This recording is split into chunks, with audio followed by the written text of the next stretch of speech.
Si vous êtes amateur de comètes, alors il se pourrait qu'il y ait une bonne surprise d'ici quelques temps, et ce, avec une comète qui sera peut-être même visible à l'œil nu.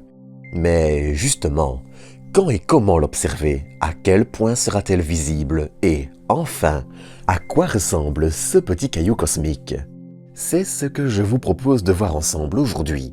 Mais avant, j'aimerais rapidement vous inviter à vous abonner si vous ne l'êtes pas encore, ainsi qu'à liker, commenter et partager cet épisode.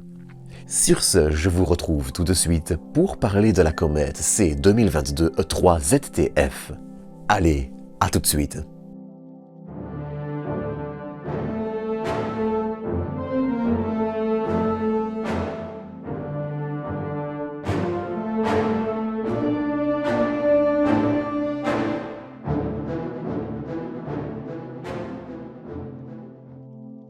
Si vous ne la connaissez pas encore, laissez-moi faire les présentations. Voici C 2022 E3 ZTF, petite comète dont le noyau fait environ 1 kilomètre. Découverte en mars 2022 à l'aide du relevé astronomique Zwicky Transient Facility, ZTF donc, elle était encore à environ 640 millions de kilomètres de notre étoile et fut dans un premier temps prise pour un astéroïde. C'est après des observations complémentaires qu'un halo de poussière et de gaz, caractéristique d'une comète, sera finalement découvert. La suite, vous la connaissez peut-être déjà. Alors que la comète se rapproche de plus en plus de notre étoile, elle va aussi se réchauffer et commencer à voir de plus en plus de poussière et gaz vaporisés de sa surface, donnant naissance à la chevelure qui entoure la comète et à sa queue. D'ailleurs, cette comète semble particulièrement riche en carbone diatomique, un gaz constitué de 2 atomes de carbone, et responsable de sa couleur verte si prononcée.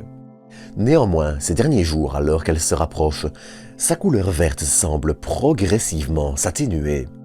D'autre part, on constate aussi une seconde queue ionisée, qui est elle soufflée beaucoup plus vite par les particules émises par les vents solaires, qui ionisent une partie de la queue de la comète, donnant ainsi naissance à une seconde queue.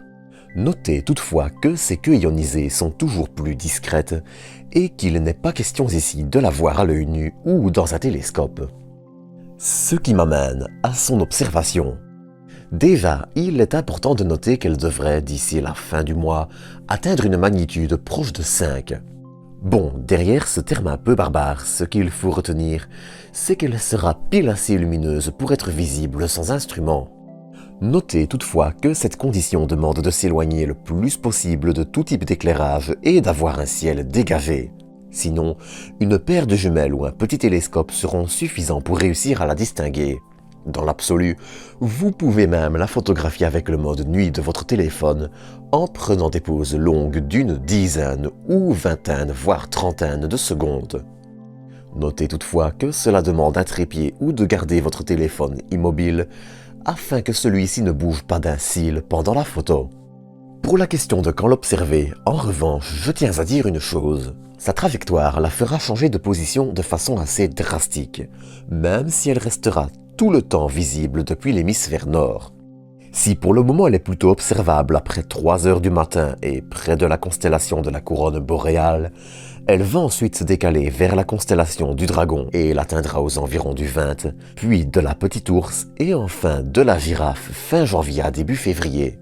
Ainsi, elle sera observable toute la nuit à partir des environs du 22 et plus ou moins haute sur l'horizon en fonction de l'heure de votre observation. Pour ça, je ne peux, comme quasiment à chaque épisode du ciel vu de la Terre, je vous l'accorde, que vous conseiller d'utiliser une carte du ciel comme Stellarium.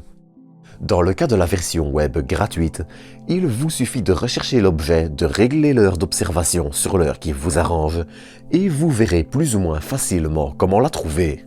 Mais bref, elle se déplacera ensuite progressivement vers le sud, en passant par les constellations du Cocher puis du Taureau et Orion, en étant plus visible qu'en première moitié de nuit.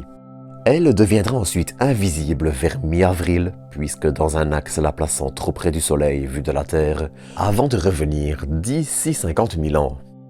En résumé, si elle ne sera pas un spectacle aussi saisissant que Neowise, sauf surprise conséquente, la comète, qui met environ 50 000 ans à faire le tour de notre étoile, reste une petite comète sympathique à observer et qui, déjà maintenant, est visible avec un petit télescope ou une bonne paire de jumelles, même s'il ne faut pas s'attendre pour le moment à plus qu'une petite tache floue. Et c'est donc sur ceci que je vais vous quitter pour aujourd'hui.